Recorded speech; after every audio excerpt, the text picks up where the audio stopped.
Hello and welcome to Horror Cult Trash Over, the show that discusses all the masterpieces and trash the pieces of genre cinema. I'm Gary. And I'm Chris. And welcome to the first of our originals versus remake episodes. If you weren't already aware, we will be releasing these each month at the end of the month, last Friday of the month. And it's basically, because what it says on the tin, we will be battling it out between an original film and its remake. And as I'm sure many of you are aware, there's plenty of films to go through. Yeah, particularly within the horror genre, there was a influx during. Well, still going on now. To be fair. Yeah, it's. I mean, I'd say it's dying out, but it's not really. I mean, there's standouts. So you have standout original horror content, but that stands out so much because of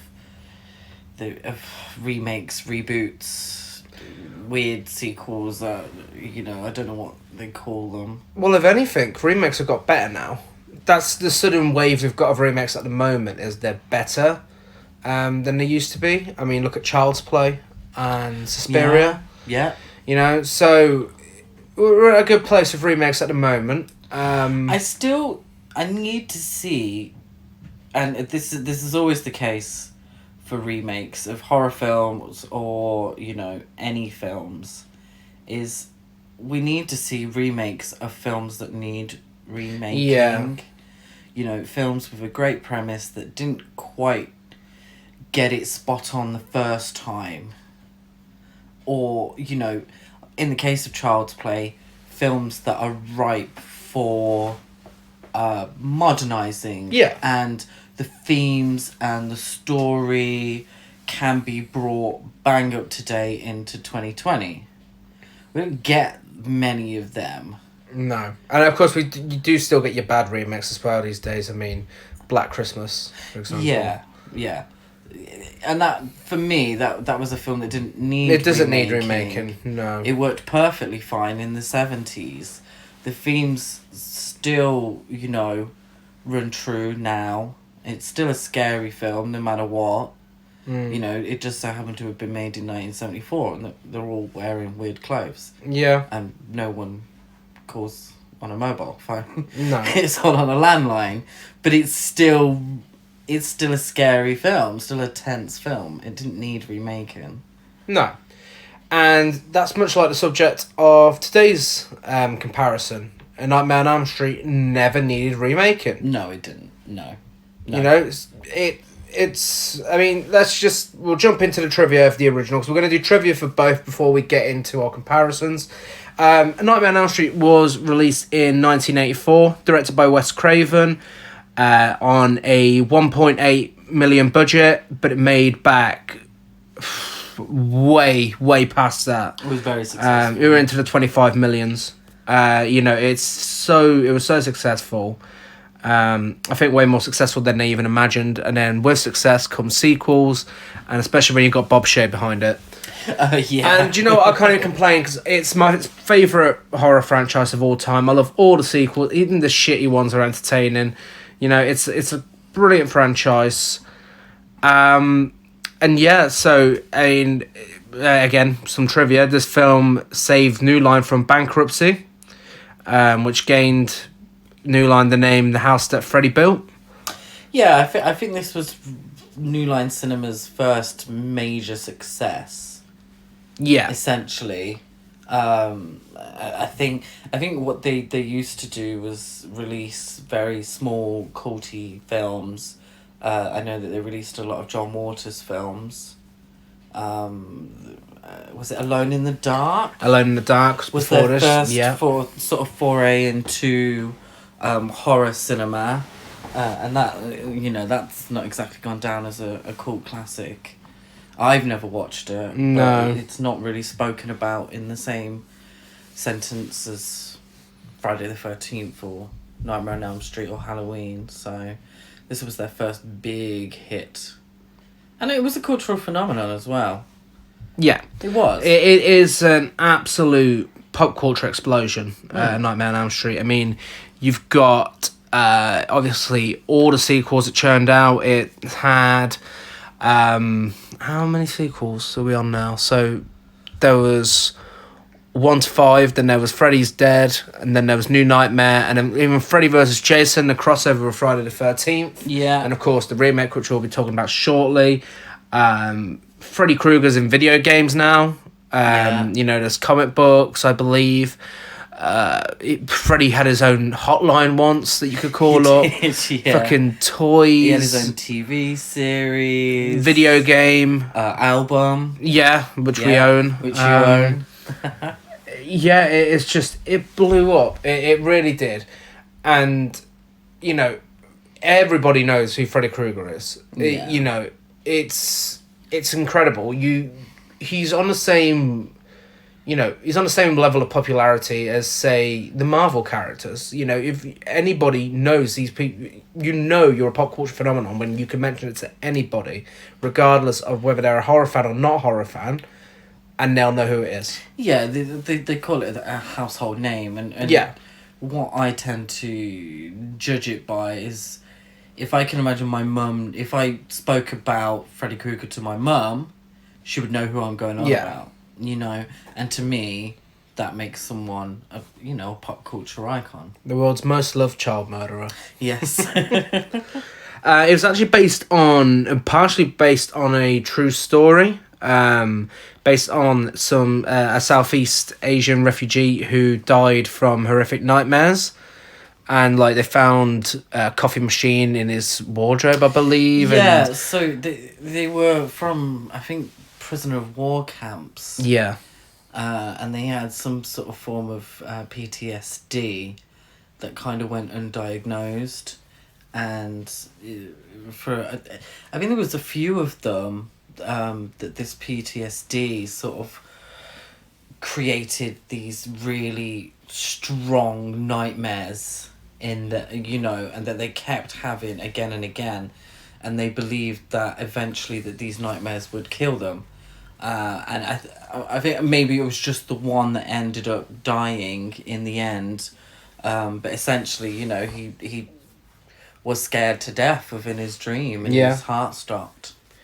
The way the story for this film comes together from that inspiration and from the ideas between the design of Freddy and his glove, and it's so fascinating. Like, the inspiration behind Freddy was one of... you okay there? Yes, thank you. Was from one of Wes Craven's childhood bullies. That's where the name came from. He also used the same name for partially the same name. He called a character Krug in Last House on the Left. Yeah. And who's obviously also a piece of shit in that film. So he must have really hated this kid. And the look of Freddy was based on a homeless man who was staring at Wes Craven through his window when he was 10 years old.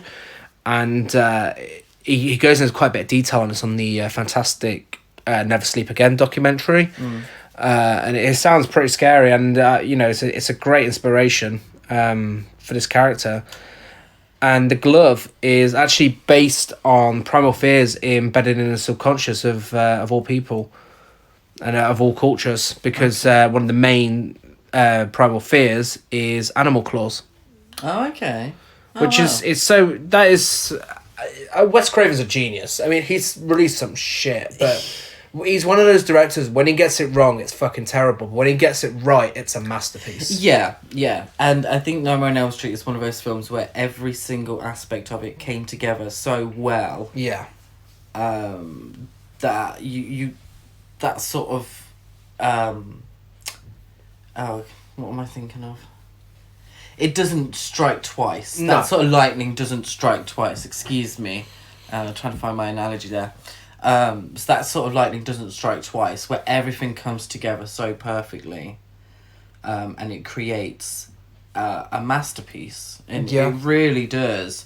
And there are minor faults within the film, but it has such a charm to it that you overlook. The couple of moments where the special effects are a bit weird, or the acting's a little dodgy, or stuff like that. You overlook it because it's just such a great film, such an entertaining film, such a fun film to watch.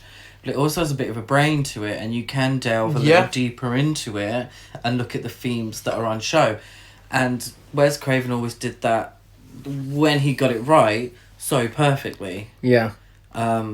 Because he was, by all accounts, and you know, whatever sort of interviews you listen to with him or about him, a very intelligent man. Yeah. Yeah, I mean, everything we've just said about the inspiration, that was just for the villain and for the deaths, you know? I mean, that's only one part of the film. And, you know, look at everything else he created. But, you know, the credit can't be given to him for the nursery rhyme because that was Heather Langenkamp's boyfriend at the time. Nice. He wrote the 1-2 Freddy's Coming For You nursery rhyme that you hear from the Jump Rope Girls from time to time throughout the franchise. I bet he's made a little money from that. Well, I mean, I don't know. It's the film debut of Johnny Depp. Back when you could like Johnny Depp. yeah, he's made some iffy choices now, hasn't he? Yeah. Oh dear. But yeah, I mean, as a person and as an actor, he's kind of just fell flat now. I think he's lost his mojo. Yeah, and his mind whilst he's at it. In many regards. But yeah, this is back in the glory days of Johnny Depp. And he was cast because he was a crush for Wes Craven's daughter. She fancied him. Yeah, essentially. He turned up with a friend, Jackie O'Haley, who was going for the Glenn role, and he sort of auditioned, kind of like willy-nilly, just whatever, I'll give you an audition. And Wes Craven's daughter was like, yeah, Johnny Depp. So there. Yeah. And, you know, a long and partly successful career came from that. Yeah, I mean, again, he's a household name. Yeah, I mean, that's a bit harsh, excuse me. A mostly successful no, career. he is a piece of shit now. But, you know, I mean, he's a household name for the most part. You know, everyone knows who he is still. You know, some might not even be familiar with, you know, the allegations and everything surrounding him now. Because everyone knows him as Jack Sparrow. Yeah. Probably don't look into it much more than that. No, sometimes people don't. No, but it's... I don't think anyone was proven in court, though, was it? I have no idea. That's a story for a different podcast. I don't want no lawyers at our door. Hey, we haven't said what he did. We just call him a piece of shit. Well, I did anyway, so I'll take the blame for it. So, also, going back to the design of Freddy, the jumper was originally red and yellow, but it was changed to red and green because they were the two most contrasting colours of the human retina. Yeah. So another very clever Yeah. idea from Wes Craven. Robert Englund, who plays Freddy Krueger, he based his performance on Klaus Kinski from Nosferatu. Robert Englund is adorable. He really is, because he acts like he's so much more serious than he actually is. Like, he really takes it seriously. Yeah. For what is you know, and Freddy Krueger is a massive part of the success of Nightmare on Elm Street, and Robert Englund is a massive part of the success of A Nightmare on Elm Street. But, you know, he's not Peter O'Toole over here. No, and I've met him, and he's exactly like that in person. Like, he's really serious, and you'd think he's like a fucking A-list actor. Like, who has so many deep inspirations. Like, even on the documentary when he's talking about the later films, like, you fucking got him on a broomstick. He's like, well, my thoughts for this scene were... No, Robert Englund, come on, seriously. Sometimes from interviews he kind of defends aspects of the films that are way too dodgy. Yeah. Way too dodgy to be defending. Sorry, mate. Well, I was trying to... check. You wanted your check. You got it. You know... You rode that broomstick and you made a bit of a mockery. Yeah, he's amusing to watch. I do love Robert Englund and his serious ways. But yeah, he's Klaus Kinski in this one. And did you know his his glove was the famous glove with the knives on it was too heavy for him. So on the scenes where he's running down the alleyway and he's like leaning to one side, That was him apparently styling it out. Yeah. Oh, I used it as a way of how the character would look. No, it was just too heavy for you, Robert Englund. Seriously? Yeah, I think we're being maybe a little too harsh because he does put in a fantastic. Oh, it's fantastic performance. You know, it's a difficult one because we can sit here and say, oh, you know, Kane Hodder does such a wonderful Jason. No, I would never. It would be way more difficult to play a character like Freddy. I would never ever criticize Robert Englund's performance as Freddy Krueger, like in the first film. In any of them, you know, even I like quipping Freddy. I suppose so. Yeah, it's entertainment gold. It really is. Yeah. I like him for both aspects, funny and scary. I'm on about Robert Englund in interviews. Yeah, he thinks... We could probably do an old podcast episode on Robert Englund in interviews. He's hilarious. We are. Okay, yeah, moving on. There was some difficulties on set between Wes Craven and Robert Shea, the producer. Yeah, I feel like Bob Shea always stuck his nose into places where maybe it shouldn't have gone. Yeah, he knew what he wanted, and he was going to make sure, even though it was Wes's film, he knew the decisions he wanted, like the stairs scene where it's like marshmallow. That, of course, is a massive argument between him and Wes Craven. And it's a dodgy special effect. It is. I mean, I love that scene still. Yeah, I love the idea behind it, but maybe 1984 wasn't the year to do it. Maybe 2010 was the year to do something similar, and they didn't do it. It originally had a happy ending as well, but then Bob Shea was like, "Oh yeah, we need a sequel. Sequel, please." And by all accounts, he was a lot more nosier into the sequel as well. Oh yeah. So and a few iffy decisions were made because of that. Yeah, but yeah, I mean that's about it for the original trivia. Yeah, I mean, if you're listening to our podcast, I would very certainly think you've at the very least heard of A Nightmare on Elm Street. Yeah. If you haven't watched it, or maybe one person listening to this who's accidentally pressed on it, who hasn't watched Nightmare on Elm Street. Go out and watch it. If you haven't watched Nightmare on Elm Street, I'm jealous. I'd love to watch this for the first time again. Oh my god, it's one of the clearest first watch memories I have. Yeah. Is watching Nightmare on Elm Street for the first time, and then I watched it straight away afterwards as well. I watched it twice. See, I remember when I was really young, I accidentally walked in on my parents watching it, and it was the bit at the end. I wonder where that was going. It was the bit at the end where Freddy's coming out of the bed, and obviously, you see the bedsheet over his head, and he like slices his way through, and it fucking scared the life out of me. I could not stop thinking about that for ages. And then I remember my dad having New Nightmare on VHS, and just looking at the back cover scared the life out of me. And then I watched it for the first time when I was about too young, probably about 11, 10, something like that. And it just blew my mind, because it's just so over the top, and it is genuinely scary, the first film, It is genuinely scary. I remember my cousins had like a cardboard cutout. It was of one of the posters rather than just Freddy himself. And I'm struggling to remember exactly which one it was. I do believe it was Dream Warriors, if I remember correctly. And it was like a cardboard cutout, but it was an advertisement for the film. Mm. And I always remember being fascinated by it. And then my brother once had been around a friend's house and had watched Dream Warriors. So Dream Warriors was the one that I was really aware of. Yeah.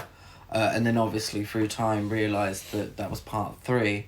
And he told me about this girl that got her head shoved through the TV and all that business. And I was like, oh man, I have to watch this. But I did end up watching them in order. So yeah. I didn't watch part 3 first. Oh, I watched them in a weird order. I watched 1, Freddy vs. Jason.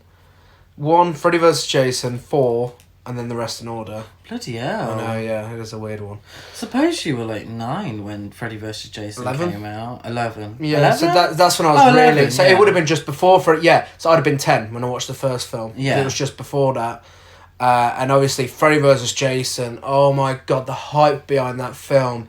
Like, even at school, because that's when I'd first started secondary school, and the hype, everybody was talking about this film. Like, everybody. And everyone was, like, saying what happens in it. When you look back at it now, they had no idea what happened. These kids clearly didn't see it. My most memorable one was some kid was like, oh, there's a scene in the bar where Freddy walks in and then Jason walks in at the same time and they have a fight. And I was like, oh, okay. I never watched it. I was like, are you fucking serious? Where's the scene of Freddy versus Jason in a bar? Yeah. Like, these kids have clearly never seen this film and they were just making up what they thought happened. But yeah, so Sorry. Moving on from the originals, we do have to get to this point, unfortunately. Yes. In 2010, Samuel Bayer, director of a lot of Green Day music videos and a fantastic Green Day concert film, Bullet in the Bible, decided to direct a remake of Nightmare on Elm Street on a $35 million budget, and it made its money back. It made over $115 million back. Nice. Not for us. Yeah, it's one of the highest grossing in the franchise, behind, I think, part 4, or maybe just after part 4. I thought Freddy vs. Jason was Those are the three. It's Freddy vs. Jason, the remake, and part 4. They're the most highest grossing in the franchise. A bit of facts about this piece of shit. Jackie Earle Haley, as Chris mentioned, originally auditioned to play Glenn in 1984. Jackie Earle Haley also said that sitting in makeup chair for 3 hours put him in the right mindset to play a child murderer. Oh god, I can imagine. Child molester, apparently. He's a child See, in this film, in the 2010 remake, he's not even a child murderer. No, he's a child molester. Yeah. We'll get to that. Soz, mate. Jackie Earle Haley also called the 1984 original the worst movie ever made. After rewatching it before making this film. Really? But I'm going to stop picking on Jackie Earle Haley now, and I'm going to move over to Rooney Mara, who hated being in this film so much to the point that she almost quit acting, and this film no longer exists on her CV. Oh, wow. Yeah. She despises this film, and do you know what? She's absolutely right in doing so. So was this really on in her career? Cause very early on I in imagine, her career. as is the case with most horror films, she's probably a lot older than her character. Yeah. But I don't know, was this her breakout role? I think so. Do you know, it wasn't long after this when she was Oscar nominated. I think it may have been a year after. Oh, okay. At least a year or two. The Girl with the Dragon Tattoo. Yeah. Well, Jackie Earle Haley had been Oscar nominated. I believe it was before this film. It was for Little Children in 2006. Yeah. And I've seen that film, and he was absolutely phenomenal in it. Oh, he's incredible. He's a fantastic actor. He's phenomenal in Watchmen. Yeah. Him as Rorschach in Watchmen. Now that is a fucking great performance. And you know what? Watchmen was before this, and knowing that he was going to be playing Freddy Krueger, I was like, oh my god, this is going to be incredible. Because he was the right person for it. He was the right person for the role. I mean, you know, you'll never be Robert Englund, but he's fucking, you know, I was convinced he was going to be just as good. Yeah. We'll get to that shortly. This was originally intended to be a prequel, and it has nods to every single Nightmare on Elm Street film. Yeah. In really random moments. It takes you out of it a little bit. Yeah. I think it would have been better as a prequel. Like, there was going to be this whole plot line about how all the main characters in the first film had siblings that were, like, hidden away from them because of Freddy and whatever. And that was the original intent for the first film, wasn't it? And that would have been a good plot. I mean, you know, there would have been flaws in it. Like, I mean, obviously, completely making someone forget something. But hey, this film touches on that anyway. So... after financial success, the studio actually greenlit a sequel. But, you know, sometimes fans overpower money. And it was cancelled because of the negative reaction from fans and critics alike. Thank God. Oh, no, that's a disappointment. Well, we would have seen another Rooney Mara and Jackie Earle Haley, Nightmare on Elm Street. Yeah, but this time it would have been gay, like Freddy's Revenge. One can hope. But there is going to be another one. It's in the pipeline. I think like there's people begging to direct it now. It's not going to be long before there's another one. I mean, obviously, I assume it'll be following on from the originals. I hope they don't remake it again. So I suppose it's been 10 years though, isn't it? Yeah? It's been 10 years. So I'm assuming they'll forget this one existed. I hope so. The 2010 one. I mean, certainly Rooney Mara's not going to return. I don't want them to do what they did with Halloween, because, I mean, with Halloween, you know, it's fine. A lot of those sequels can just go. But with Nightmare on Elm Street, there's so many great sequels. Would you not want to see a Nightmare on Elm Street film that leads directly from the first film? So you'd have Heather Langenkamp playing Nancy Thompson. So I know this is a complete rip-off of Halloween. the whole new Halloween thing. But you would have you'd have the character of Nancy Thompson back again. John Saxon, he's still going. Ronnie Blakely died in the first film though, didn't she? Technically, yeah. Technically. But would, and Robert Englund back and have her... But then you've kind of already had that. With Dream Warriors. Yeah, but a New Nightmare. New Nightmare, yeah. If you're going to do something similar to that, New Nightmare kind of already did it to a certain degree. Heather Langenkamp was essentially that Nancy Thompson role, grown up as a mother. Mm-hmm. So I'm not even sure if that would work, because it would just I'd feel love like to see her back. rehash. I'd love to see her back. I wish there was a way of writing off her death in Dream Warriors, because, I mean, a direct sequel to Dream Warriors, now that I would be completely down for. That'd be so good. But, I mean... with Patricia Arquette. Yeah. Time will tell. Hopefully, whatever it is they make, hopefully it's just fucking good. That's all I want. I just want it to be fucking good. So... This was the final remake produced by Platinum Dunes. Dunes. Michael Bay's production company. Yes, really? It was the last film they released until The Purge, like 3 years later. But this is the last remake. The last remake. They said they're never doing another one again. Really? Yeah. After this. They did... A Quiet Place. No, remake. Oh, remakes. They did Amityville Horror, Friday the 13th, Texas Chainsaw Massacre. Massacre, that's the one. Like pretty much all of that resurgence of remakes. Oh, okay. Yeah, there's so many they made. Mm. Not all of them were great. Anyway, so where was I? It really wanted to take itself seriously because it wanted to be more like, and this has been quoted so many times by people involved with this film, it wanted to be like Inception and The Dark Knight. It wanted to look like a Christopher Nolan film. Oh. Why the fuck would you want a Nightmare on Elm Street film to look like it was directed by Christopher Nolan? Fuck off. That is so stupid. For what purpose? Because they were both successful just before this film. I see. I mean, maybe they thought they were going to get fucking Oscar nominations or whatever. I suppose this film was successful, though. Yeah, financially. Financially. Which, sometimes at the end of the day, is all that they want. Yes, and just before we move on to this, the results of our poll, where we asked people what they preferred, whether it's the original or remake, after loads of nasty comments, we found out people prefer the original. Shock. Yeah. But 7 people, I'm not naming you, but 7 people think that the remake's better than the original. I'd watch them both back to back again if I were you. My advice. Yeah, everyone, each to their own, but... do you know what, for me, this isn't even a question of nostalgia. No. It's just a better film. Yeah. In every aspect. Yeah. Every aspect. Well, getting into it, we'll go with structure first.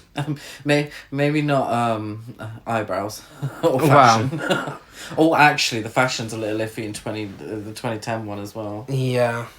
Well, going into structure, I'm going to be very kind. I'm going to let you give the first, second, and third acts of the original. Because you know it off by heart, like how it goes, don't you? You've seen it 1,000 times. Well, what are we identifying as the first act? So the first act for me would be everything leading up to Tina's death. Yeah. Yeah. Yeah, so explain what happens up to that point briefly, in a summary. Oh, okay. So we're introduced to 4 teenagers at high school. Tina's been having bad dreams of a man in a red and green sweater. Turns out they've all, particularly Tina and her friend Nancy, have been, results in a sleepover at Tina's house because she doesn't want to sleep alone. These nightmares are getting so intense, and she ends up dead. Yeah. She ends up dead, and her boyfriend Rod was the only other person in the room. We all know, we were introduced to the Freddy character who kills Tina, but Rod takes the blame. And the second act? You caught me off guard here. So, second act is essentially Rod is killed as well, but made to look like he's hung himself in prison. Nancy knows that something's definitely going on. She's been having these nightmares and they're getting more and more intense. She's not sleeping. Her alcoholic mother and her police detective father are very worried. She goes to a sleep clinic. She brings Freddy's hat out of her dream. So she knows something's going down. She's investigating. She's, finds out that this Freddy Krueger was a dirty child murderer that the parents killed in a fire. So she then sets upon with the third act, Home Alone. In the third act, she goes full Macaulay Culkin. She's out to get him, bring him into her world, or our world, essentially, and defeat him. And he's finally defeated by her taking control and informing him that he's nothing but shit and that she doesn't believe in him. And yeah. And then that is the brief history of A Nightmare on Elm Street. And now I have the pleasure of giving you the brief history of A Nightmare on Elm Street 2010. So we start out in a very stylish sequence in Springwood Diner, where we're introduced to Dean, because, what's the point in keeping characters' names? Dean, Chris, Quentin, Jesse, Nancy, and Quentin and Jesse's friend that you never see again. And so Dean, we find out, is having nightmares. We're introduced to Freddy within the first few seconds. And he explains this to Chris, his girlfriend. And then he cuts himself when he's having a nightmare in the diner. Next minute, he slits his own throat in front of everybody. And we see that it's Freddy controlling him. Title card after about 10 minutes. And then we get a bunch of sequences of these characters realising they knew each other when they were younger. We get a lot of jump scares. We get a few more Freddy scenes. And eventually Chris is killed after Freddy bumps into her 3 times. She's killed in the same way she's in the original. And Jessie, her ex, who she's now with again, is arrested for it. And we get on to the second act. That opens in a bookshop with a lovely jump scare. And some lovely dialogue about micro naps and pills to keep yourself awake. By everyone's favourite junkie, Quentin, Glenn's replacement. We get the boiler room for the first time. Jessie gets killed and tortured because, Freddy's a bit like Jigsaw now. More talk about sleeping tablets and such. There's a bit of a mystery going on between the parents. It's not very interesting. The bath scene happens. We find out that Nancy was Freddy's favourite child to molest. Bubbly scene there. They find out some more about Freddy being a pedo. We get a whole flashback sequence to him being a paedophile. Quentin falls asleep whilst he's swimming and has a vision, a nightmare, as you will. He fell asleep swimming. He has a nightmare in his Speedos of Freddy being murdered. And it's like, hang on a minute. maybe we were lying when we were younger. Maybe Freddy isn't a paedophile, and they start trying to defend a paedophile. Nancy sees the body bag like she did in the original film, and actually says out loud, "I just saw Chris in a body bag."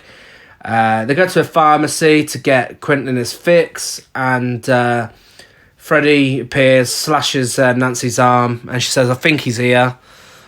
She gets taken to hospital, and they escape hospital without anyone seeing, and that brings on to the third act. Quentin injects himself with some adrenaline. Great. Get some awkward small talk about how they wanted to date each other and whatever. It's not believable, so it's not worth talking about. Freddy jumps in front of the car, big old prankster. They crash the car and end up at the preschool, conveniently, where he used to work. They find his pedo cave and realise that they weren't lying, and he's actually trying to kill him because they told the truth. Nancy and Quentin have a kiss for some reason. Freddy attacks Quentin, somehow doesn't kill him, even though everyone else dies quite easily. Freddy chases Nancy around a bit, says a few puns. He puts Nancy in a school dress, pretends she's in nursery, because that's what everyone wants to see in this film. Looks like he's going to rape her, then looks like he's going to kill her after. Then she pulls him into the real world. They have a little bit of a scrap. She says, "Welcome to my world, bitch," like in Freddy vs. Jason. And chops his hand off, slits his throat. And after that, we think it's all over. But Nancy's mum's pulled through a mirror. And I really wish the film was that quick. Yeah. So there we go. Structure-wise, between the two, they're not that badly structured. I mean... It's fairly similar, isn't it? Yeah, it's very simplistic in its structure. I mean, you just remember that off very well. I mean, what's interesting with both is... more interesting with the first film is initially it's played out in the first act like Tina is your main character. This is very much a nod to Janet Leigh in Psycho. Yeah, so but it's something that's also carried on in the remake to a certain degree. But it's pointless in the remake. So Tina is made to look like our main girl. She might be, easy to go to bed. Then slasher films would dictate for a final girl. But, so she's our Marion Crane from Psycho, when it's such a shock that she's murdered because she's our main character. In the remake, we already kind of know that. We know that she's this character because we've already, and yes, her name's changed to Chris, but we've already been introduced to a brunette, very briefly, called Nancy. Yeah. So anyone familiar with the original film knows what's coming. But it takes a fucking long time to get there. Yeah. And whilst we're focusing on this Chris character, Nancy pretty much doesn't exist. No. Whereas my biggest pet peeve for the remake is that I don't care about the characters because I don't feel like the characters care about each other. Or themselves. Like, everyone is bored, miserable. Yeah. But I don't feel like Chris and Nancy were best friends. They weren't. They were never referred to like that. No. Whereas Nancy and Tina in the original were best friends. Yeah. This was a group. Yeah, and the chemistry between them as well is believable. Exactly. In this, you can tell it's just a fucking film. It's just acting. You can tell it's just everybody doesn't know each other and there's nothing believable. And before the point that Chris is killed in the remake, Nancy, fucking no, she must have, 10 lines? Yeah. And she's killed about half an hour into this film. Mm-hmm. And how long's the film? An hour and a half. An hour and a half. So a third of the way through the film, our first act, Nancy pretty much doesn't exist. Yeah. And that is annoying because by the end of the film, I don't know, what? She wears a beanie? The thing is, she's uninteresting when she's introduced, and spoiler alert, by the end of the film, she's still not interested. Yeah, what, she paints? Oh, great, Why don't you give us some dialogue, for fuck's sake? Yeah, but I mean, I suppose what both films do is, I mean, whether they do it right or bad, obviously the first one does it right, the second, the remake does it bad, is that initial, this is your main character, drawing you in. Oh wait, no, it's not. She's dead. That draws you into the film, and then once you're there, you've got that intrigue of who the fuck is this killer who's killing people in their dreams and whatever, and then you're like, okay, now we've got someone else to look into, and I mean, especially with how fast they both move as well. Again, more so in the first film, it keeps you hooked. Really well. Yeah, it does, because it's slowly developed throughout. Yeah. So through Nancy's investigations and through, little tidbits of her pulling the hat out, or, so, she burns herself in English class and she's burned in the real world. Through that, there's a slow development of this character of Freddy Krueger. Yeah. Now, he does talk. He doesn't talk as much as he does in the remake or in the sequels. Yeah.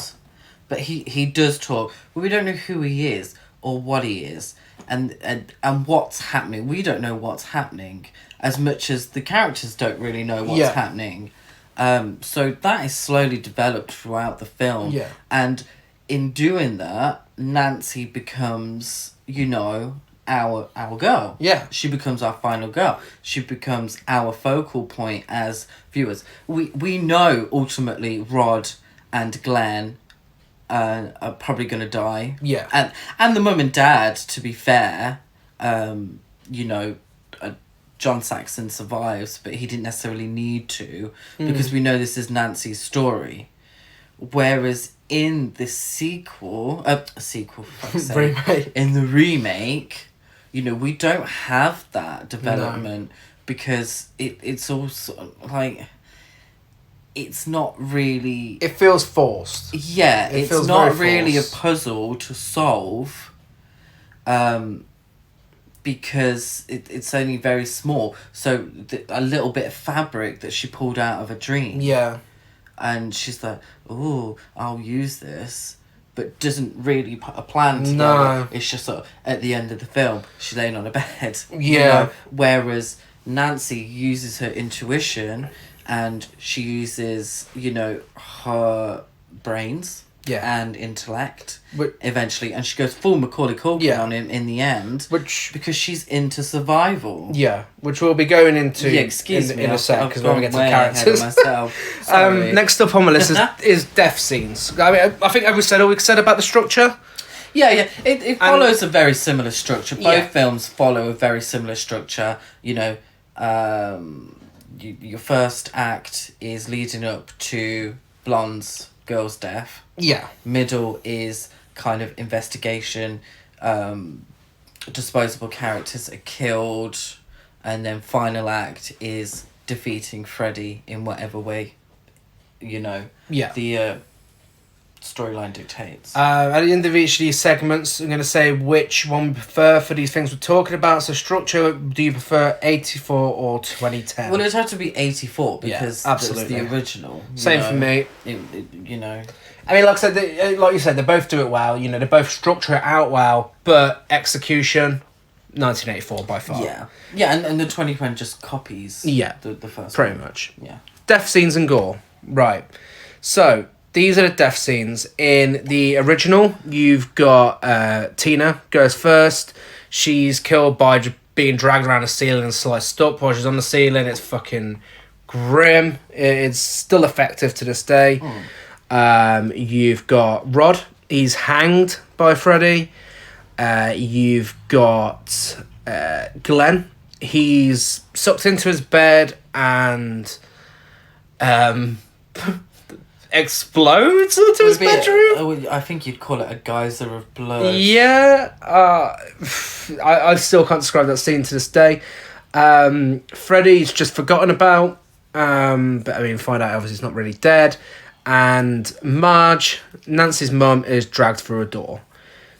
2010, we have Dean. He gets his throat slit at the start by himself. but obviously it's Freddy controlling his arm. Chris is the Tina character. She's thrown around the ceiling before she's slashed. Is a lot quicker than the original. Jesse, who is the Rod character in this one, gets a glove through the chest and he gets tortured off screen. Marcus Yon, who is one of the other kids at the nursery who was molested by Freddy, he gets pushed into a camera. Freddy gets his hand chopped off and his throat slit. And Gwen, Nancy's mum in this one, gets pulled through the mirror, and it sounds really difficult for Jackie Earle Haley. He's like, ugh! Like, he sounds like he's really struggling to pull her through. So, let's start with, Dean's death. Do you know what? Great death. Yeah, it's a good... The practical effects are very good on that scene. Yeah, it's a good start to the film. Yeah. Gore-wise. We are sort of, in 2010, you have to up the blood factor. Yeah. To get the audience in, essentially. And it's good. Yeah, slits his throat. Yeah. Yeah. And that's pretty much all we say. It's a decent death scene. You don't know him. You don't really give a shit about him. No, but, no, we don't really care. And then... Just gnarly throat slit. Yeah, pretty much. Difference between Tina and Chris. I prefer 1984 because it's dragged out and it feels uncomfortable. Like, there's this camp film you're watching, and then all of a sudden, the screams from Amanda Weiss, who plays Tina. Fucking hell. It's still very, very effective. Yeah. It's a very, very gnarly death scene. It is. Very well made as well. It's the best one of the film. Yeah. Yeah, and obviously he goes through so much teasing her before that point, chasing her through the alleyway, chopping off his finger, and just all these things to scare her. And, you think to yourself, is he just going to scare her? Is this all this film's going to be? And then the next minute, she is just dragged around this ceiling, like, slowly, whilst Rod watches. It's very, very effective. And, the effects are very good. Oh, they're amazing. They did it by having an upside-down room that they were spinning at the time. It's very elaborate. But it works very well. Yeah. And particularly because of Amanda Weiss's performance during it. Yeah. Chris's death scene, I don't hate it. It's the same thing. It's the same thing, but it's just... The one thing I dislike about it is... happens so fast. Yeah. Like, whereas the first one, it drags it out, and that's why it's so scary. But in this... She's thrown around in a very 2010 way. Yeah. She could be in a Paranormal Activity film for all anyone knows. She's dragged around, but not so much drag. She's thrown, and then has her chest slashed. Yeah. I'm glad it wasn't done with CGI. That's all I could say. I feel sorry for the stunt actress, whoever had to fucking do this. But, yeah. It's just very 2010. Yeah. Whereas the original scene still stands out now. Still to this day, that still looks fantastic. This is very much a product of its time. Yeah. And you've got a problem when something has aged worse than something from 1984. It's true. Next up, we have Rod and Jesse. Rod's death's very mean-spirited, and I think, again, it's more effective because... You're in the 80s. What fucking film do you have where a villain hangs their victim? Yeah, I think the intent behind it was to make it look like he'd killed himself. It's not gory, it's not bloody, but it's got a purpose behind it. So that would just make it a little creepier. Yeah. The special effects during it they're a bit weird. I think that adds to it because it adds to that dreamlike quality that it's trying to go for. Yeah. Effects wise, I will say 2010 does win on the effects for this scene. Jesse, who is the Rod character in 2010, obviously gets Freddy's glove put through his chest, but it's done with practical effects. So that looks pretty good. Is it? Yeah, that was practical effects. Ah. Wow. And I thought that looked decent. You know, I prefer the original death scene because of the nature of it. You know, it's a bit more hard hitting, and it's obviously the 2010 one's a bit basic, but I think it looks better. Oh, your phone's... Oh, it is? No. Oh, excuse me. Siri, we weren't asking you about Excuse me. Our special guest, Siri. How unprofessional. Joe, we ain't getting paid for this. But yeah, back to this death scene. But then what ruins it as well with 2010 is the fact that Freddy's like, oh, do you know the mind can still function after blah, blah, blah, blah, blah, we've still got so long to play. Fuck off. No, doesn't need to be there. You know, the thought of Freddy torturing his victim like that is just bullshit. Yeah, there's absolutely no subtlety Yeah. to the 2010 remake. So they wouldn't even have thought of doing a death scene that didn't have blood and guts and gore. This should be a short one. Marcus Young, head smash through the camera. Whatever.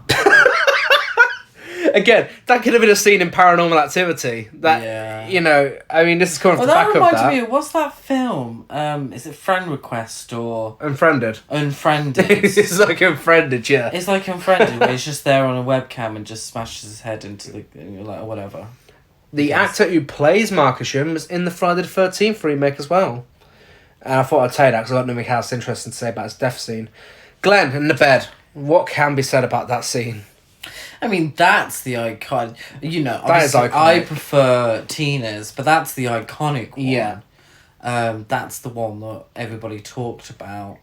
And obviously, here's me saying, oh, well, the 2010 ones are just interested in blood. You know, this has fucking gallons of blood. But it's used in the right way. Yeah, it's such an effective visual. I don't know how the fuck Wes Craven thought of this, but... No, such an effective visual and such a... you know, because it is in somewhat a fantasy film. Yeah. There's aspects of fantasy. Then why not have a big elaborate death scene like that? Yeah, and, exactly. You know, and you go balls to the wall with it, and it's great. And the mum coming in at the end. Yeah. Her screaming. Yeah. You know. Oh, it's great. Yeah, very memorable. Got nothing to compare that to because unfortunately Quentin survives in 2010. The Freddy death. I mean, again, 84. It's the power behind Nancy in that scene that makes that so much better than 2010. Because I mean, up until this point in 2010, she's just been a bit of a wet blanket. Nancy, she hasn't really been strong or into survival or anything. She's just been a victim in a horror film, basic. And then for her to randomly be like, welcome to my world, bitch, you know, it just... I don't... Is Siri back again? Yeah, I'm going to switch this off, excuse me. Siri respond to Nancy now, what the fuck? But yeah, I mean, the effects are a little dodgy in the 84 version of Freddy's death, when he's falling through the door. Yeah, but the whole idea of the... And this is what I gather from the original, is this is Nancy taking control of her life back. You know, this is her showing her worth. You know, and I think it's quite effective. Obviously, it's not, you know, that exciting... But when you look behind, you know, behind it, there's some very interesting ideas coming out there. Whereas in the 2010 one, it's just a violent... It's just a villain died in a horror film. But it is, you know, it's the same way we see, you know... Michael Myers die or Jason Voorhees die. It doesn't say anything about anything. Whereas you can read into Nancy and what she does at the end of the original, and it's all ideas given to her by Glenn. You know. Yeah. Yeah, it's way more interesting, if not visually as good. And finally, Nancy's mum. Okay, so the thing is, in the original, she kind of dies twice. Yeah. because That's true. she's that on fire skeleton going into the bed. Yeah. That from some old fucking Vincent Price film. It looks like. And then she's pulled through the window. Yes, it's a wild, dodgy dummy. Yeah. It's a great idea though, and a great visual, and it's annoying because they should have done it in the remake and made it look better, because it is a great visual. Is this woman being, sucked through the door like that? Yeah, if the remake kept up with its practical effects for the final scene, I actually would have said I preferred it to the original. But instead, they did CGI and it looks like shit. It does look like shit. It looks awful. I mean, it's very satisfying because Nancy's mum's not very interested in the remake. It's like, yay, she died. Yeah. But, yeah, I mean, the original's just classic. It's so cheesy, but it's fucking great. It is cheesy, but it's memorable. Death scenes and gore. So let's do them separately. Death scenes, original. Yeah, original. Gore? I suppose I'd have to say the remake, essentially. Yeah. Because it's less. So some of the original is a little hokey, even though the ideas behind them are great. It's a little hokey in places. Yeah, and I think obviously we were a lot more well versed in gore in 2010, so I think that's why it pushes it a little more. Yeah. With that. Now, I'm not a gore hound though, so no. it doesn't really bother me that much. Cinematography, special effects, and the soundtrack. So basically, how well were they made? Well, the 2010 for me, remake wise, the 2010 remake soundtrack wise, the remake, for fuck's sake, that's not very memorable until you hear parts of the original soundtrack. I do believe that using is it Dream a Little Dream? Yeah. What is it? The Everly Brothers song. All I have to do is dream. At the end, it's way too cheesy. Too on the nose. I didn't get it. You use it in the store as well and in the pharmacy. Yeah, they do. I just you're trying to take yourself seriously.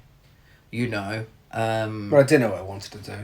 No, it didn't, but it felt like it tried to take itself seriously, like The Dark Knight, or the score for the original film cheesy. is one of my favourite horror scores. Oh, it's fantastic. That's flawless. That's not even a competition. Absolutely fantastic. And of course, there's still some of it for the remake, but it's nowhere near as effective. No, and that mega banger over the credits as well. Yeah, and not to mention like the synth score when they're going through the Home Alone scene. Yeah, it's fucking great. Yeah, it is. Yeah. So soundtrack definitely goes to original. Cinematography, the remake has some really good moments of cinematography. Mm-hmm. You can't take that away from it because it's trying to be the fucking Dark Knight. Like the opening scene, the colour scheme of using green and red, for example, to indicate that they're in a dream. That I thought was very effective, and like I said, the first 5-10 minutes is very stylish. The way they play it out. There's some moments that verge on looking like a Saw sequel, where the style just loses it a bit and gets a bit generic. I think the pharmacy scene where it transitions into the dream, I think that looks great. But the original also has the alleyway scene, and that is horror cinematography gold. Oh yeah, absolutely. That is fucking eerie. It's atmospheric. It's so good. So again, I don't know, this might sound a little biased to everyone, but it goes to the original. Yeah, and I think sometimes you have to take into account the age difference. Yeah, you can look slick, you can look fancy, but there's nothing that can beat the eeriness of a team that's working with what they've got at the time and managing to conjure up something that still looks creepy. Absolutely. No big budget could take that away. No. And that's why the original Halloween's so good. Mm-hmm. Special effects, that is a difficult one because they both use a fair amount of practical effects. Yeah.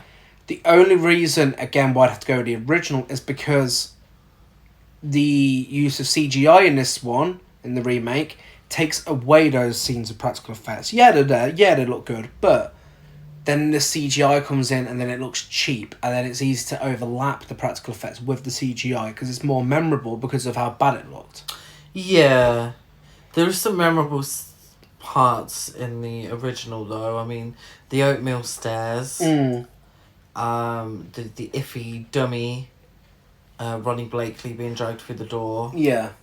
But then there was some great effects. Yeah, a lot of the original is just down to charm.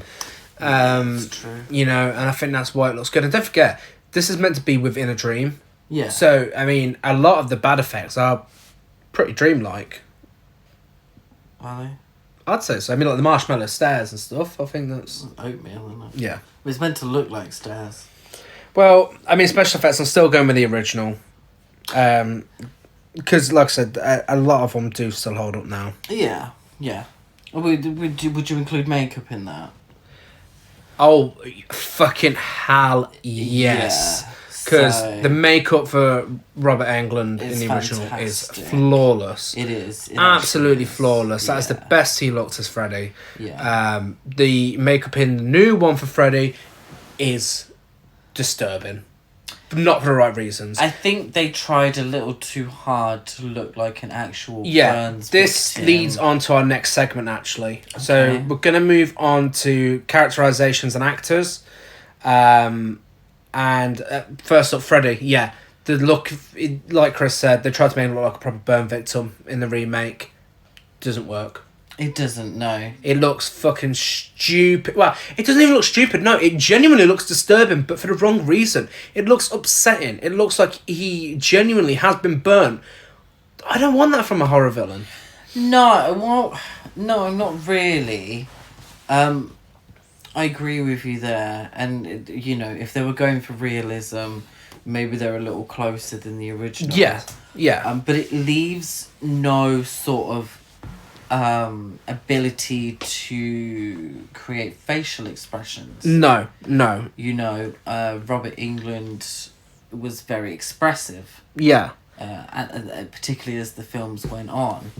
The makeup in the remake looked a little stifling. Yeah. You know, and I'm sure it was a right pain in the ass for either of them to put on every day. And I'm sure they didn't enjoy it. But it looked more restrictive in the 2010. Well, there was a bit of CGI used on the 2010 one as well. Like, they CGI'd his cheek for some reason. Yeah. And that just looked odd. Yeah. But, yeah, and it really doesn't help. I mean, you know, it just looks weird. And, I mean, we know Freddy was burnt in the original. We're told that in the plot. That's fine. That's all you need to know. And, you know, he looks burnt. He just doesn't look like a real burnt victim. It doesn't look as upsetting as the remake looks. Yeah. You know, and I don't know why they'd think why it would want to be more realistic. But, yeah. I think they were going for gritty. Yeah. Make it a little more grittier. Because the original it verges on camp at points. Which is fantastic, you know. I have no issues with camp.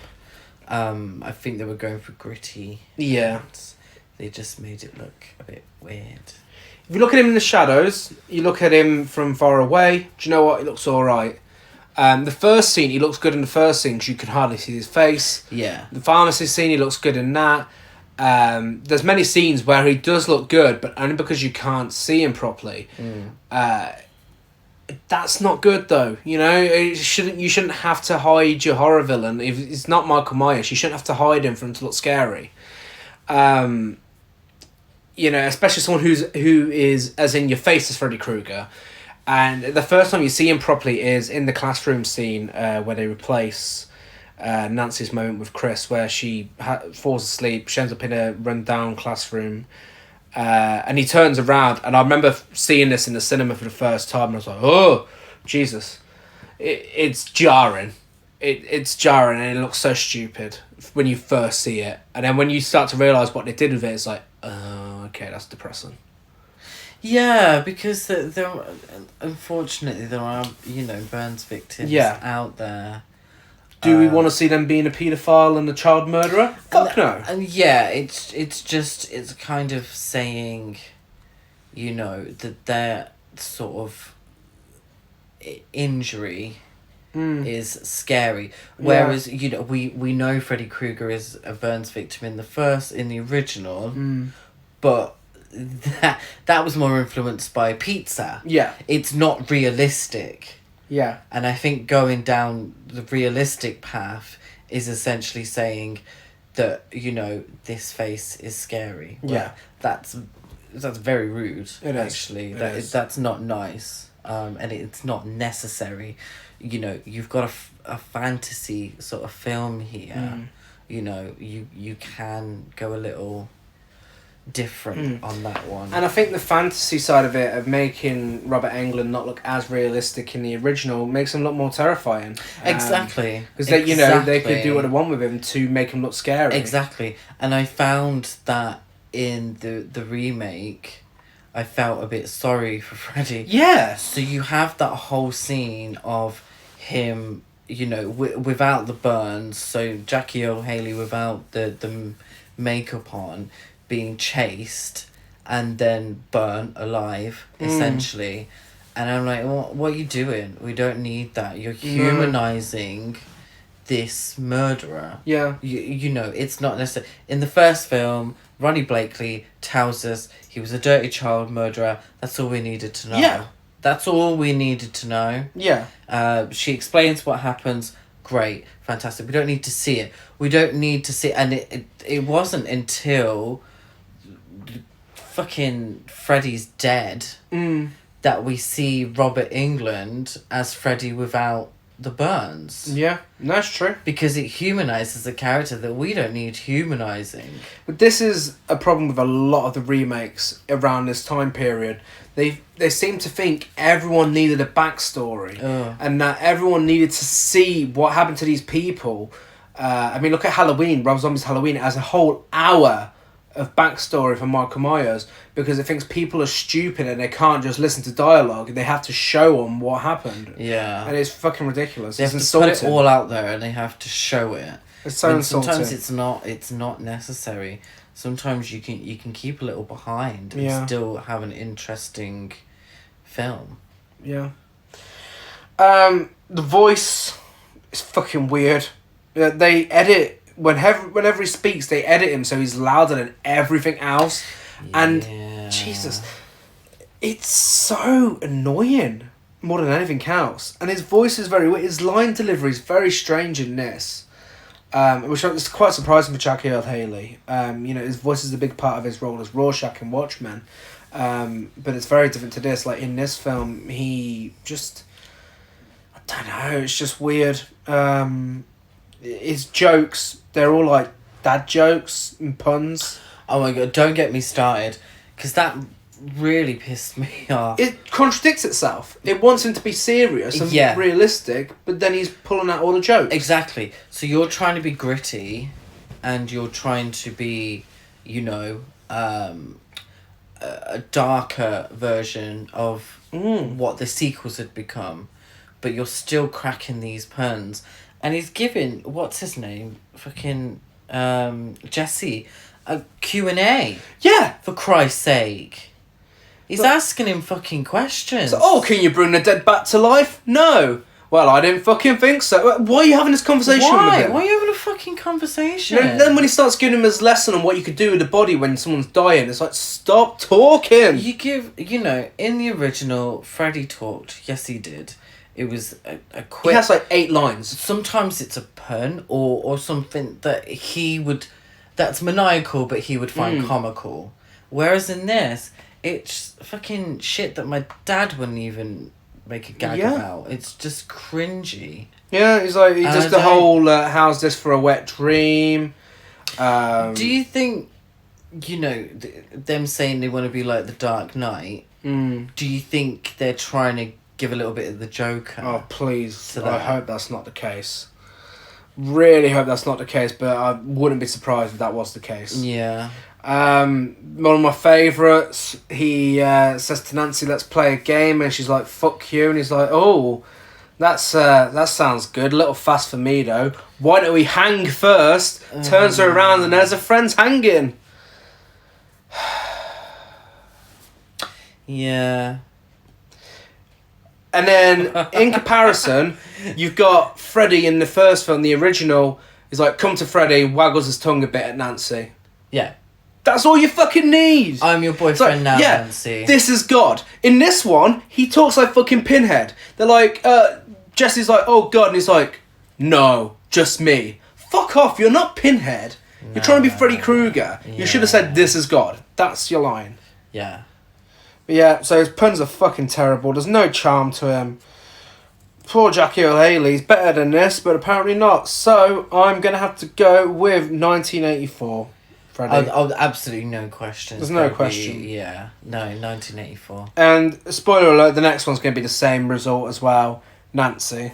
Yeah, I don't understand what they were going with. No. In 2010 Nancy. She's barely even a character until a third of the way through the film.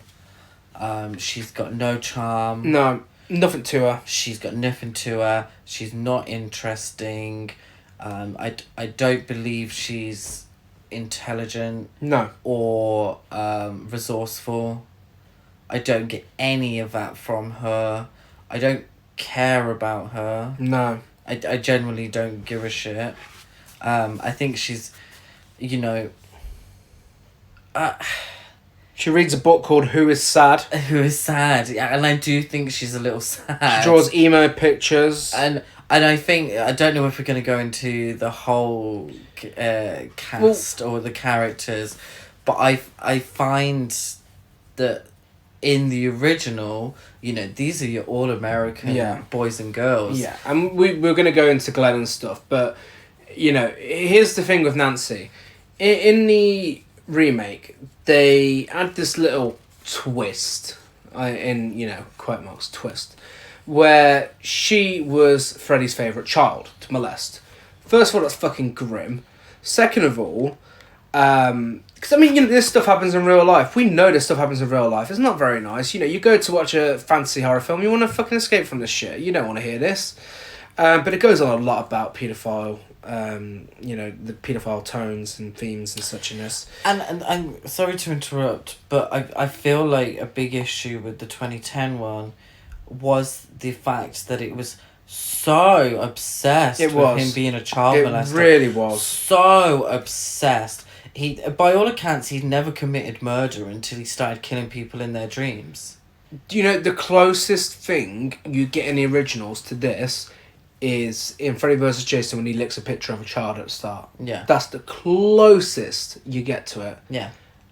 And all those films are fun because they don't fucking talk about this. Well, they just called him a filthy child murderer. Yeah, that's all it was. And that just makes him more intense. That just, like, adds a layer of fear to him. Yeah. You know?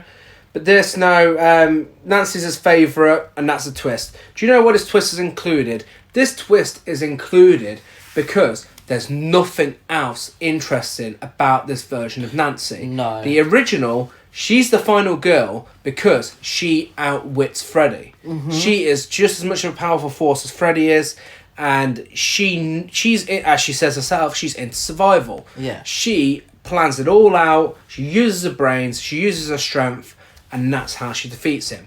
In this, she's the final girl because she's Freddy's favourite. Yeah. Fuck off. That is bullshit. Yeah. That is absolute bullshit. That is such a cheap trick to pull. It really is. I just don't get it. I just don't get what they were going for with that character. No, and Rooney Mara gives such a wooden performance. She's so uninterested. Oh my god, and she mumbles. Yeah, she mumbles. I don't know what she's saying half the time. That one of her first lines of dialogue after the title card, she's having a chat with Chris and Jesse, and Jesse tells her she didn't see anything. And she's like, "You have no idea." What? Huh? The fuck was that? Bless her. You know, Heather Langenkamp. There's a couple of iffy scenes. Oh, but I love it. That's what. But she's got charm. Yeah, that's really stood out to me when I was a child, because when I watched this when I was young, and I'd not seen many horror films, anything I had seen would always have a final girl who would still be a victim, you know, whether they're strong or not. But with Nancy, she was so energetic and it's infectious. It really makes you like her so much. Yeah.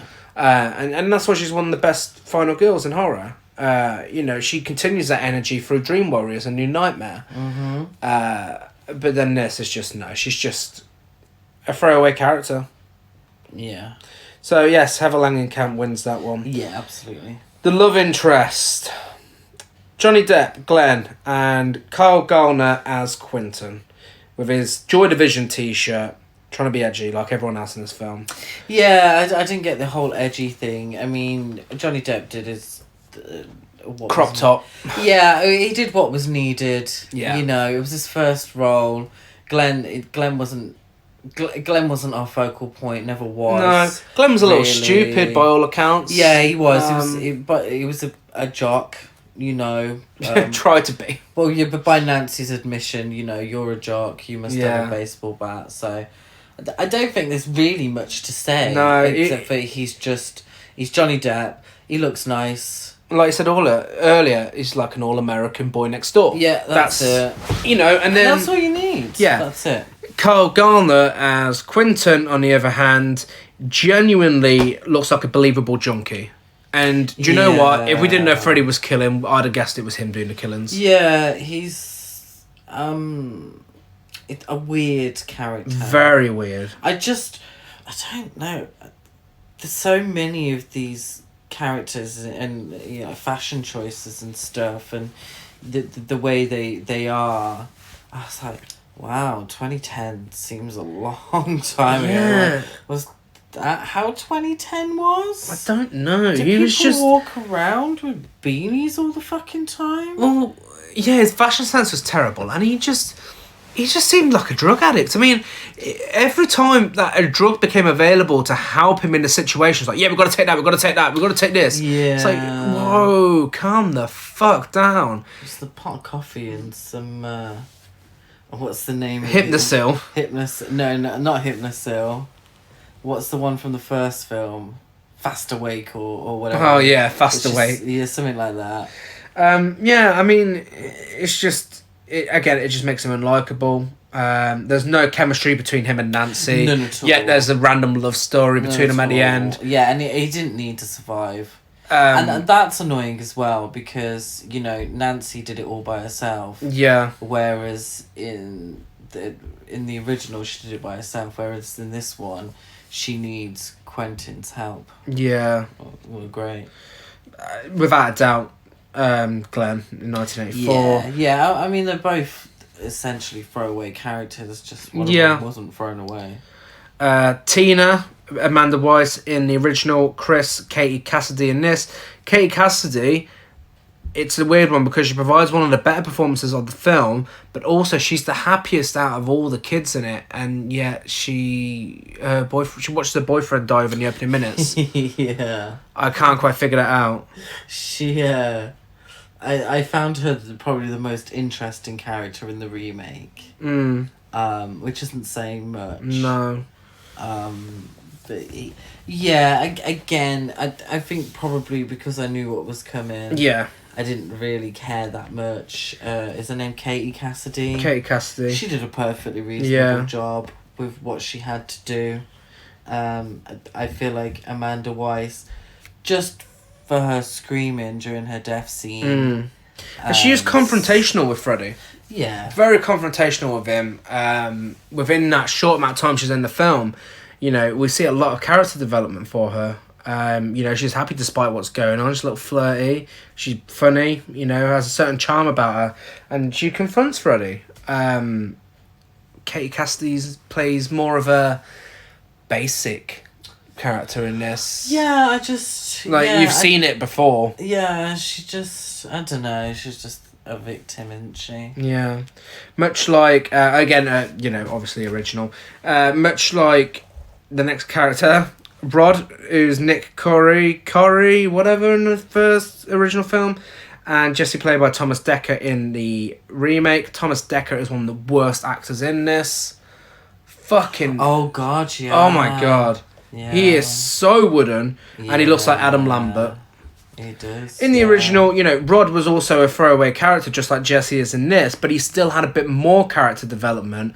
And I'd say Nick Corey provided a better performance than... Yeah, it wasn't too bad. Again, with what he needed to do. Yeah.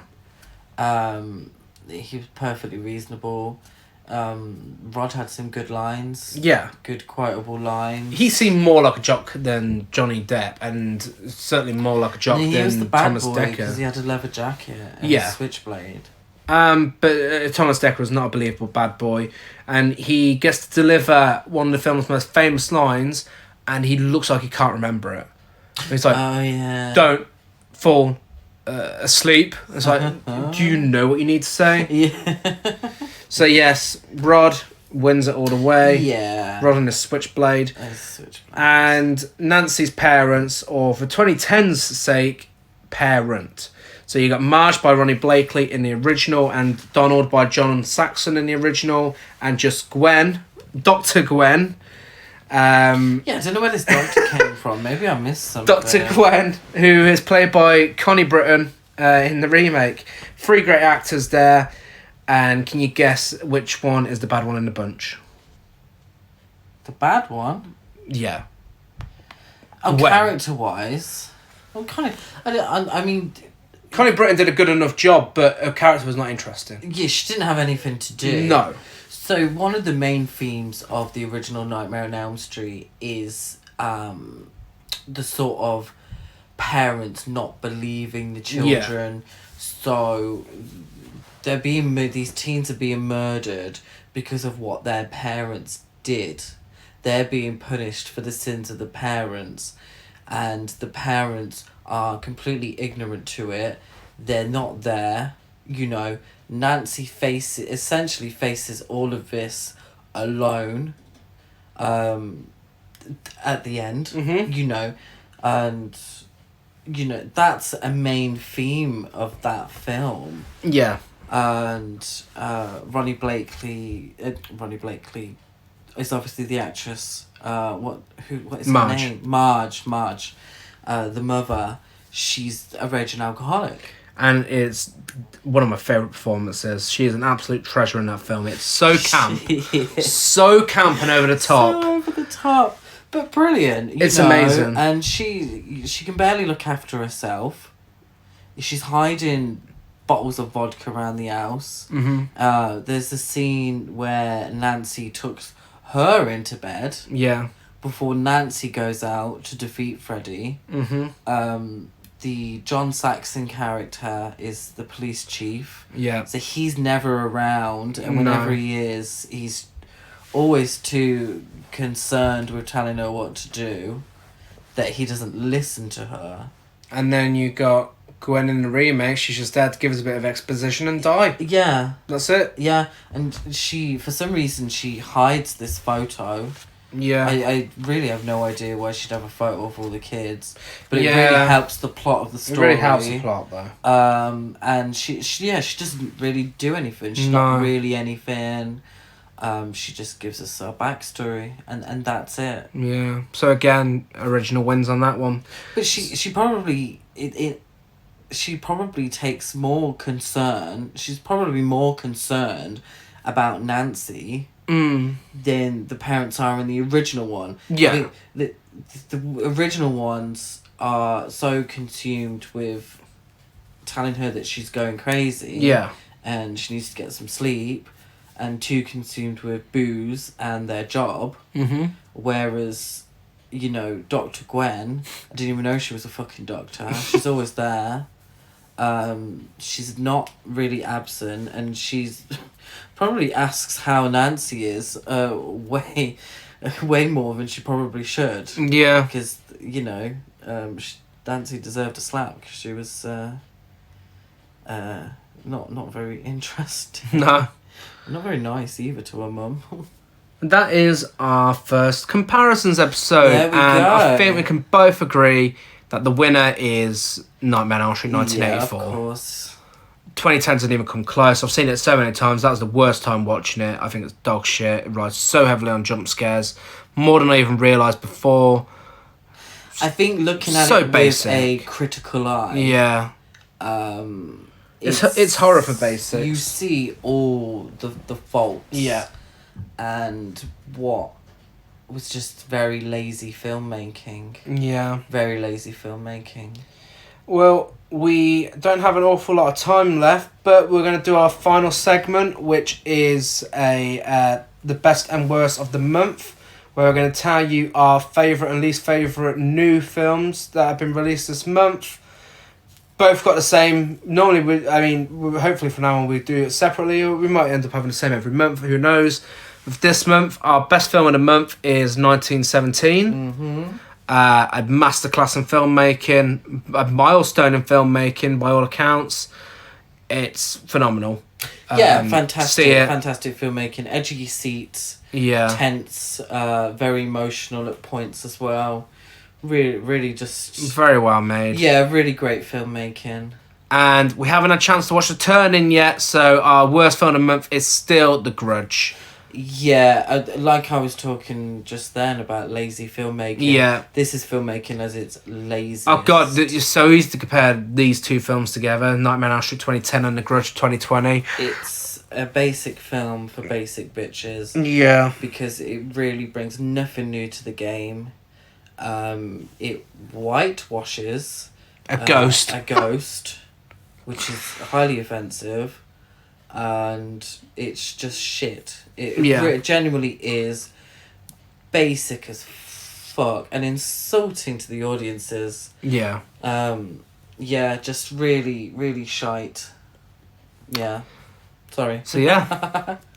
Don't watch it. I don't know what's going to be our low of the month next month, but I can guarantee it probably won't be as bad as The Grudge. Yeah, it's a hard act to follow. That set the bar really low for the rest of the year. Hard act to follow, definitely. But that's it. So if you're listening on iTunes, don't forget to rate, review and subscribe. SoundCloud, everything else. Subscribe and follow. Follow and like even.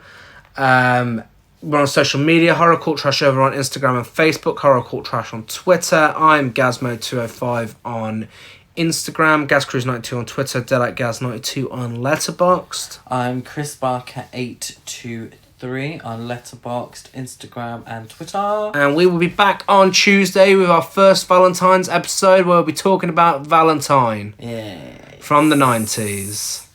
So, thank you for listening, and we will see you on Tuesday. Bye.